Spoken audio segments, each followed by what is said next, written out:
கவுண்டமணி இப்போ நடிக்கிறத நிறுத்திட்டாலும் பல காமெடி சேனல்கள்ல அவர் தான் கிங்கா இருக்காரு. அவருடைய காமெடிகள் தலைமுறைகள் கடந்தும் கொண்டாடப்படுவதை வச்சே இத சொல்லலாம். அவர் எவ்வளவு பெரிய தாக்கத்தை ஏற்படுத்தி இருக்கிறார் என்று.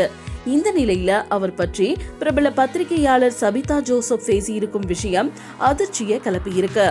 கவுண்டமணி தமிழ் சினிமாவில ஏற்படுத்திய தாக்கம் ரொம்ப பெருசு.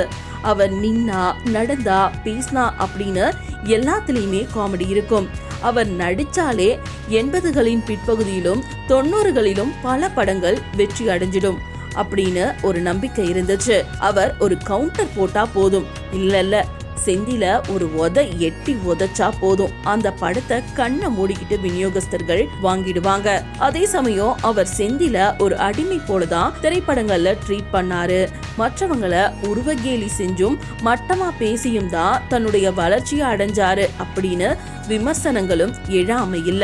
இருப்பினும் அந்த விமர்சனங்களை எல்லாம் கடந்து அவருடைய கொடிதான் பல வருடங்கள் கோலிவுட்ல உயர பறந்துச்சு. இந்த நிலையில பிரபல பத்திரிகையாளரான சபிதா ஜோசப் தனியார் யூடியூப் சேனல் ஒண்ணுக்கு பேட்டி கொடுத்திருக்காரு. அந்த பேட்டியில அவரு கவுண்டமணி ஆஃப் கேமராவில கூட எல்லாரையும் கலாச்சிக்கிட்டு தான் இருப்பாரு. ஒரு முறை செந்திலிடம் கவுண்டர் இப்படி உங்களை எட்டி உதைக்கிறாரே, நீங்களும் அப்படி செய்யலாமே அப்படின்னு கேட்டேன். அதற்கு அவரு என்ன உதைச்சாதான் மக்கள் ரசிப்பாங்க அப்படின்னு சொன்னாரு. செந்தில் இந்த அளவுக்கு வளர்ந்திருக்கிறாரு அப்படின்னா அதுக்கு முழு காரணமும் கவுண்டமணி தான். அவர் இல்லனா செந்தில் இல்ல. 2 பேரும் ரொம்பவே பாசமா இருப்பாங்க. அவர் அப்போதே 8 மணி நேரத்துக்கு 2 லட்சம் ரூபாய் சம்பளமா வாங்கினாரு. செந்திலுக்கு அப்போதைக்கு 50,000 தான் சம்பளமா கொடுக்கப்பட்டுச்சு. தனக்கு வந்த சம்பளத்தை வச்சு பல ஊர்கள்ல செந்தில் இடம் வாங்கி போட்டாரு. பெண்கள் விஷயத்துல கவுண்டமணியா பலரும் பலவிதமா சொல்லுவாங்க.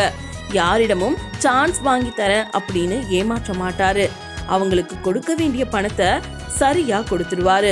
ஒரு முறை நடிகை ரம்பாவின் வீட்டுல நடந்த ரெய்ட்ல கூட கவுண்டமணி ரம்பாவுக்கு கொடுத்திருந்த 25,000 ரூபாய் சிக்கியதாகவும் ஒரு செய்தியில படிச்சிருக்கிறேன். ரம்பாவுக்கு நட்பு ரீதியா கூட இந்த பணத்தை கவுண்டமணி கொடுத்திருக்கலாம் அப்படின்னு சபிதா ஜோசப் பேசியிருக்கும் விஷயம் கவனத்தை ஈர்த்திருக்கிறது மட்டும் இல்லாம அதிர்ச்சியையும் ஏற்படுத்தி இருக்கு.